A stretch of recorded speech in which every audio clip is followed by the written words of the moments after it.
Kindlasti on meie hulgas palju neid, kes on avastanud ennast mõttelt, et äkki peaks suusad alla panema ja minema proovima. Kuigi viimasest suusasõidust on möödas pikki aastaid. Nüüd on selleks vast ikka kõige õigem hetk, sest on haruldaselt kaunis talv ning algas ka Suusaliidu ja terviseradade projekt 100 suusatundi. See tähendab seda, et näiteks sina võiksid minna suusaliit.ee veebi ja sa leiad endale sealt tasuta suusatreeningud. Terve Eesti, neid toimub igal pool, vali treener, vali tund, registreerimine kohale ja saad suusatajaks.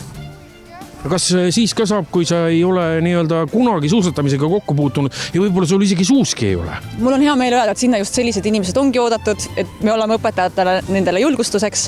Ja suusalaedustega on tõesti see, et meil endale suuski ei ole pakkuda, aga enamustes suuremates keskustes on laenutus olemas, nii et see ei ole probleem, ma arvan. No seda ei tehta mitte esimene aasta, vaid seda on tehtud varasemalt ka, et kuivõrd populaarne see on? See on ülipopulaarne, et nagu tegelikult kohad läksid tõesti välgukiirusel välja, aga siiski kui keegi näeb, et kohad on täis, siis tulge ikka kohale, et küll me leiame et võimalused teile suusaõpetuseks. Eesti eri paigus toimuvate 100 suusatundi raames on näpunäiteid jagamas Eesti parimad treenerid. No kindlasti on see vajalik, on meil rahva tervise arendamine, aga riik on selline üldine nimi, et peaks alustama ikkagi riigijuhtidest, kes võiks samamoodi suusad alla panna ja tulla ja vaadata, kuidas on teha seda. Aga alati on ikka hea meel vaadata, kui ikka metsa vahel inimesed suusatavad. No fantastiline ja kõik tervitavad, on selline mõnus vaib, ütleme, kõik on naeratavad, mitte ühtegi mossis nägu ei ole suuskade peal. Kas aeg-ajalt ka selliseid inimesi võib-olla satub teile treeningusse, kes võib-olla tõesti suusad pani alla viimati 20-30 aastat tagasi? No minu juurde on tulnud nüüd viimasel ajal mõni inimene, kes pole üldse suusatanud ja õpetan aasta peest peale ja inimene on nii hoos kohe ja tahavad õppida. Kuivõrd raske on alustada treeninguid või tulla üldse selle suusatamise juurde, kui sa võib-olla mitte kunagi elus ei ole sporti teinud?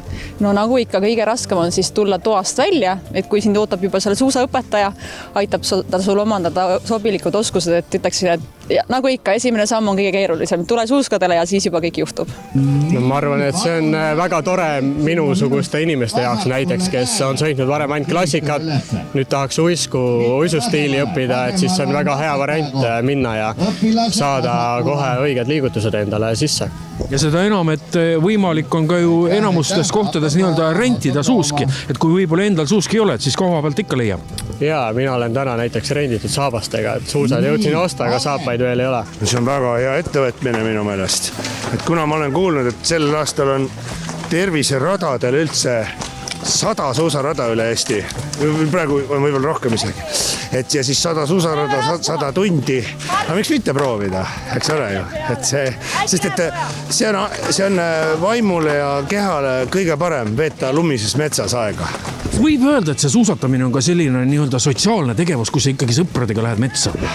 Kindlasti on, jaa. Et ma arvan, et vanasti oli hästi palju, mindi kohe terve pere ja kambaga metsa oli siukene nagu ettevõtmine, et seda võiks isegi rohkem olla. No nagu praegu siis, vaata, sellise suure perega minna metsa, see on fantast nauding. Ja seda enam, kui räägitakse, et inimesed töötavad üle ja on stressis ja nii edasi, minge metsa. See on väga õige küll, jah, sellepärast, et see puude lähedus ja mets ja see metsavaikus ja see kõik puhastab väga hästi aju. See on meie meditatsioon, ütleme nii, metsas viibimine suuskadel.